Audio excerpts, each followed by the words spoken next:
On pensait qu'il avait été fondu, mais dans les années 50, une dame, Madame Rossignol, écrit à la mairie de Nantes pour dire qu'elle a retrouvé le cerf et le faon. Nous voilà au jardin des plantes de Nantes, l'un des lieux les plus fréquentés de la ville, pas loin de la gare. Et derrière moi, on aperçoit une statue de Jean Julien. Voilà, ce n'est pas la première puisqu'on en retrouve des anciennes. Et je vais vous emmener voir le groupe de cerfs au repos, qui est un peu plus haut.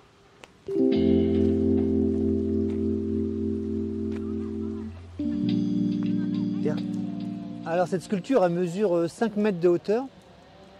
C'est une famille de cerfs, comme on le voit, avec la biche et le faon. Elle a été sculptée par un grand sculpteur animalier qui s'appelait Georges Gardet. Georges Gardet va réaliser cette sculpture en 1908 pour Paris, au Grand Salon de Paris. Et puis, elle va être achetée par Nantes. En 1911, elle va venir ici, elle va être installée ici, pas à cet endroit. Et elle va rester en fait jusqu'à la Seconde Guerre mondiale. Lors de la Seconde Guerre mondiale, les Allemands vont commencer à rapatrier les statues de Nantes, dont celle-ci, tout simplement pourquoi? Pour en faire des munitions.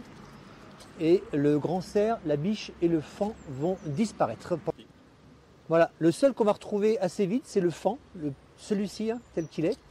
Et puis des années plus tard, c'est le grand cerf, d'abord dans les années 50, et puis par un journaliste de Presse Océan, Alain-Pierre Daguin, en 1981, il va retrouver ce cerf, les pieds coupés. Et une seconde fois en 2009, par un décorateur nantais qui s'appelle Jean-Hugues Roger. Bref, de fil en aiguille, la mairie de Nantes va décider de réinstaller le cerf avec le faon et la biche. Si les cerfs ont échappé à la fonte, en revanche, un groupe de mouflons à manchette, ils étaient 2, ont été fondus pendant la dernière guerre mondiale, transformés en munitions. On peut juste apercevoir le nom du sculpteur sur la droite, qui s'appelait Valton. Il avait sculpté ces mouflons en 1908. Et puis, ils sont terminés dans les munitions des Allemands.